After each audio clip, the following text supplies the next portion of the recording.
my channel. This is J Max Reacts, and I'm watching a video by Honest that says the worst songs of 2022. I watched his worst songs of 2021 last year, so I figured it'd be fitting to watch the next one. So let's see what happens.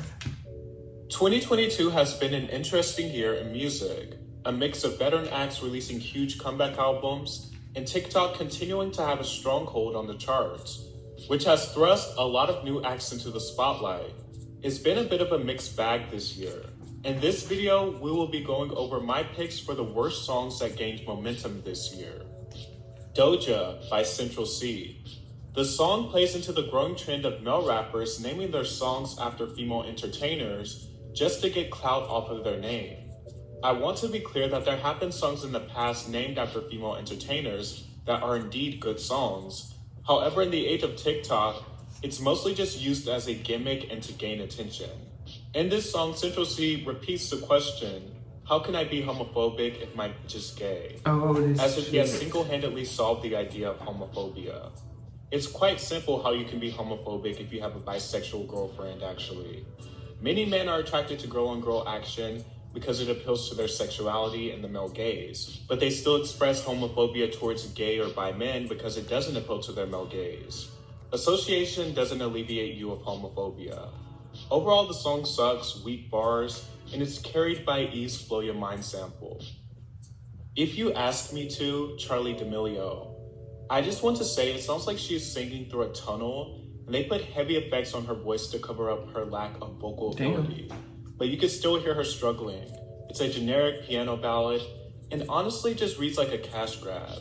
A social media influencer who has no genuine interest in music, but wants to capitalize on their following, and doing so by releasing a sappy ballad to make it feel like there's a genuine interest in music and there's some real emotional intent. But it's so clear it's not. It sounds like it wants to be a driver's license type of song, but doesn't have the goods to pull it off. I'm Good, parentheses Blue, Bebe Rexha, and David Guetta.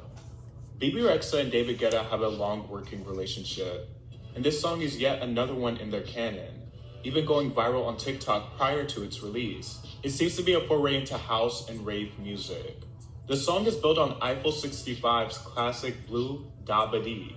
I struggle to call this a sample though, because it's essentially the same exact song with some EDM elements and changed lyrics. It uses pretty much every pop cliche known to man. So it's a cover. I'm good, yeah, I'm feeling alright.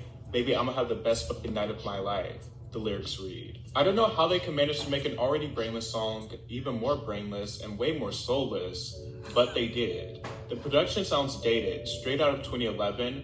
The song rides so hard on the original to sell it that they even had to put blue in parentheses for the title, which completely contradicts the subject matter of the song as well. We the People by Kid Rock.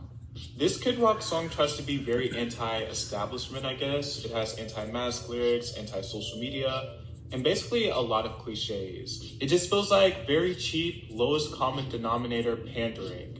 It's like a typical anger clickbait type of song.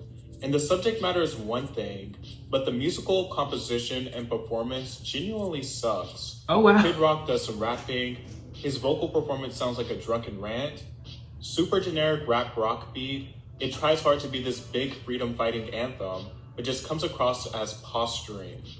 Staying Alive, DJ Khaled, Drake, and Lil Baby. Drake has been slipping for what feels like forever now.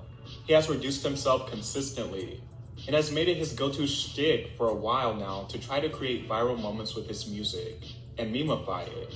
And that usually comes with a gimmicky sample nowadays, similar to Too Sexy. DJ Khaled has his moments of gold every once in a blue moon, but for the most part, the music just does not hit. So Drake and DJ Khaled sound like an absolute recipe for disaster in 2022. And that's exactly what it is. The song is built around the Bee Gees' classic Staying Alive, and they do not do it any justice at all. Drake sings the Bee Gees hook in the most boring and mundane way possible. It's hard to believe that he feels any urgency about staying alive. The song is completely soulless and lacking. I can't help but to feel the only reason the Bee Gees sample was added is so that people could marvel at the idea of Drake taking on such a classic song. The Baby, Sneaky Link Anthem. DaBaby has a ton of songs that could be a contender for the worst of the year. Well, now He just hasn't put out anything worthwhile past his breakout material. And he seems to only get more desperate, like when he dropped those thirsty bars about Megan Thee Stallion earlier this year, and takes less and less accountability for his own wrongdoings. The song that stuck out the most to me, though, is Sneaky Link Anthem. It features DaBaby trying to sing in this very flat, monotone, auto-tuned croon voice, a very drawn out and weakly written hook. Also, if you have to have anthem in your title, chances are the song isn't selling the anthemic vibe on its own. Oh. And that's especially true to this song. Absolutely nothing about it is anthemic. It's drab, slow, uninspired trap R&B that should have never seen the light of day. ABCDEFU Gale. This song blasted to the top of the charts, largely propelled by TikTok, and which looks to be a very strategic campaign. It seemed to be a response to the popularity of the likes of Olivia Rodrigo. Gale seems to have a huge industry push. She's touring with Taylor Swift, she got a Grammy nomination for this song, and it makes literally no sense. Gale is a young artist, so of course she could grow, but this song is not worth the push at all. It tries to be edgy in the worst way, reciting the alphabet and then adding a curse word in it. It's the entire gimmick of this song. And my goodness, is it stale. And it's not even like there was anything clever done with reciting the alphabet. The entire novelty is just, oh, the alphabet is a kid-centric and PG song, so I'm gonna curse in it and really show how my ex is. Not to mention it has some of the most generic trap punk production. The ABCD thing just makes the anger this song is trying to portray feel like it's more rooted in image and style rather than genuine musical intent. The melody isn't half bad though, but the song itself is so cheesy. It reminds me of a bad Kesha reject from like a decade ago. I can see that. Twinkle Twinkle Little Bitch, Leah Kate. Leah Kate seems to be yet another one of those girls rising up in the mold of people like Gayle and Olivia Rodrigo. And I have to say, it's by far one of my least favorite current trends in music. It's the worst style of generic pop punk. The song is overproduced to hell and back. It has no real tune. The voice is listless. Similar to ABCDEFU, the entire gimmick of the song is to shock people by using an innocent nursery rhyme and then dropping a curse word. But it's just tacky and clunky. It's also not used in a clever manner. The nursery rhyme literally has nothing to do with the actual song or subject matter. It's just added to be a gimmick. Clearly a song birthed out of TikTok.